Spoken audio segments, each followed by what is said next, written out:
The Kurakhovo encirclement turned out to be just the beginning. The Russian armed forces made a 15-kilometer march. Before we begin, I would like to sincerely ask you to subscribe to the channel. Your subscription supports its development. Thank you to everyone who has subscribed. We'll start with the South Donetsk direction, where, according to the report from the Ministry of Defense of the Russian Federation, Russian units have established full and final control over the settlement of Velyka Novosilka. During the battle for Velyka Novosilka, Russian forces such as the 5th Tank Brigade, the 36th Army and the 40th Marine Brigade participated.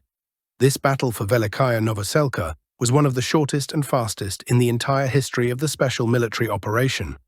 Russian forces began a full-fledged offensive around January 10th, and just 17 days later, on January 26th, the Ministry of Defense announced full control.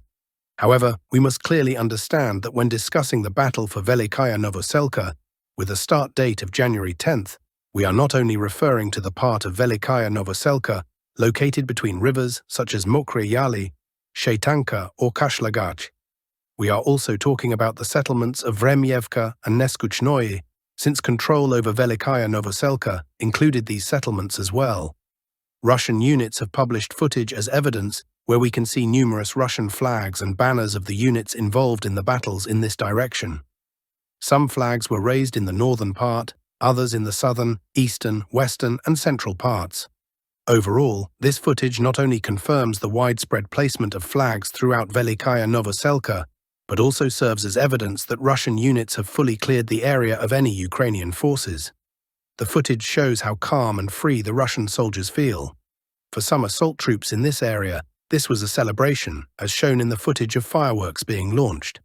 As for the Ukrainian forces, let me remind you that the Velyka Novosilka agglomeration, including the settlements of Neskuchnoye, Vremyevka, and Velyka Novosilka itself, housed a garrison of over 1,500 Ukrainian soldiers. 16 days after the start of hostilities, on January 26th, the Ukrainian garrison in Velyka Novosilka was reduced to 0. Russian sources report that the heaviest losses were suffered by the 110th Mechanized Brigade of the Ukrainian Armed Forces. This brigade took most of its losses in the southern part of Velyka Novosilka after being fully encircled.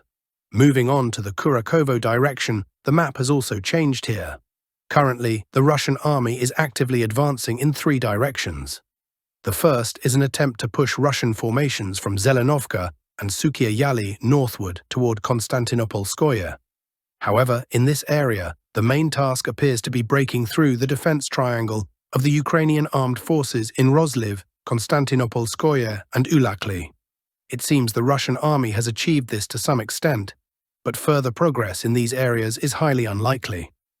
Most likely, the approaches to Rozliv, Konstantinopolskoye and Ulakli are heavily mined, making any further advancement extremely difficult. The Russian army may take a pause for now, as the primary battles are currently unfolding in the north, where, as you can see, the map has also changed. This morning, various sources, pro-Russian, pro-Ukrainian and neutral, have reported that the Russian army has significantly expanded its control zone in the northeastern part of Andriivka. Objective control footage has also been published, showing Russian soldiers gradually entering and clearing the approaches to the village. We can observe intense close-range fighting and strikes from FPV drones. This footage, published by the Ukrainian side, has led most mapping services to update their maps to reflect Russian control in the northeastern part of Andriivka. Russian forces have reportedly entered the settlement and secured positions along Sadovy Lane. This marks a significant achievement and a serious success for the Russian army's offensive. Now, if we try to calculate the distance between the southern flank of the so-called Dachinsky or Kurakhovo encirclement, an extension of the Kurakhovo pocket, and the northern sector, the current distance is approximately 5 kilometers from the southernmost to the northernmost point. This distance is still insufficient to declare the formation of an operational encirclement or a full pocket. As we discussed in the first part of the battle in this area, it is unlikely that the Russian army will advance further northward from the south. It would be extremely challenging. However, given that the Russian army has entered the territory of Andriivka, there is a high likelihood that these days are decisive. Russian forces will likely attempt to advance toward Andrei Solodub Street, the southernmost street in the settlement of Andriivka. If the Russian army manages to take control of and reach the southern street of this settlement, it will achieve several objectives. The first is to split Andriivka into two parts, western and eastern. The western part may still have some opportunities for evacuation, and this section of the front would not be entirely lost in terms of supply lines connecting it to the main territory. However, the eastern part, as the map's configuration shows, would be cut off from the main territory. Essentially, reaching the southern part of Andriivka would mean creating an encirclement for Ukrainian units positioned between the Orlova River, Russian positions, and the eastern part of Andriivka. All these strongholds would be surrounded, leaving Ukrainian units with only one option: retreating across the Orlova River, then crossing the Vovchaya River, and finally heading toward Konstantinopolskoye through Ulakli. It is likely that this area will witness fierce and intense battles. Everyone understands what the Russian army could achieve if it breaks the Ukrainian defenses and reaches the southern street. Thus, the situation here will not be easy in the coming days. If the Russian army reaches the southern outskirts, in addition to completing the first objective, another will be achieved, reducing the distance between the southern and northern points to 3 kilometers. Given this map configuration, this would already signify the beginning of an operational encirclement and the creation of a pocket for Ukrainian units located in the fields, the settlement of Ulakli and the stronghold of Dakhnoye. Simultaneously, the Russian army continues to carry out air and bomb strikes on pontoon crossings and bridges between Konstantinopolskoye and Ulakli.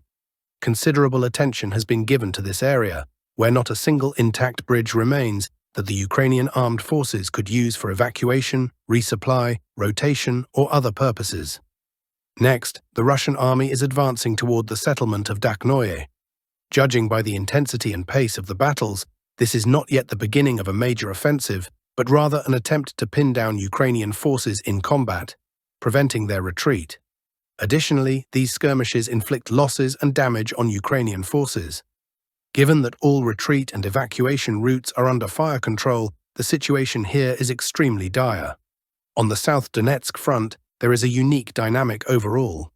The Ukrainian army seems to have entered a highly negative cycle following the fall of Vuhledar and the formation of the Vuhledar pocket. When retreating from one pocket, the Ukrainian army effectively retreats into another. For example, from Vuhledar to Velyka, Novosilka, Kurakhovo, and Dakhnoye, in the past 3 to 5 months of fighting, the Ukrainian army has been encircled 5 to 7 times. There was a pocket in Vuhledar, 2 pockets in Velyka, Novosilka, a pocket in Uspanovka, and countless others. Now another encirclement is looming, and retreating from this pocket might again lead Ukrainian forces into yet another one.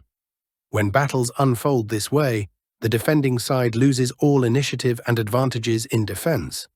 They are forced to defend themselves in pockets where losses can be several times higher than those of the attacking side. We will continue to monitor how events unfold. Now moving to the Pokrovsk direction, the Russian army has also slightly expanded its control zone and improved its positions. Russian units have extended control south of Nadezhdinka, and Russian forces, according to various sources, have fully taken the settlement of Novoandreevka. This is evidenced by footage from pro-Russian sources.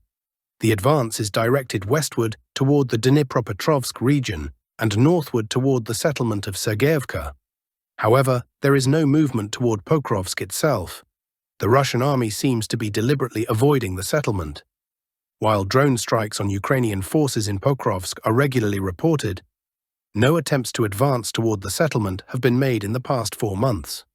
This suggests that the Russian command has decided to encircle Pokrovsk rather than directly assault it, likely aiming to avoid unnecessary destruction.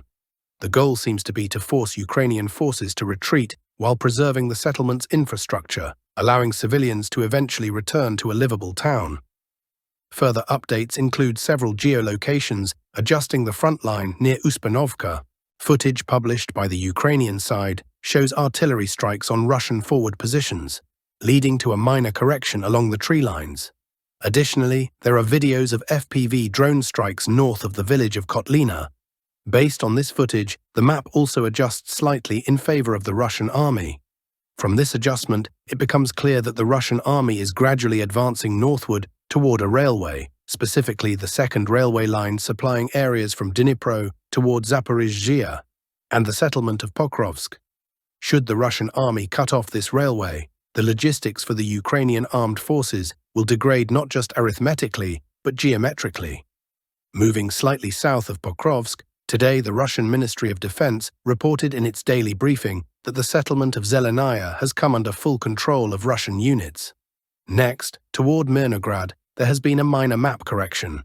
Ukrainian forces have published footage showing FPV drone strikes on abandoned Russian equipment along the railway.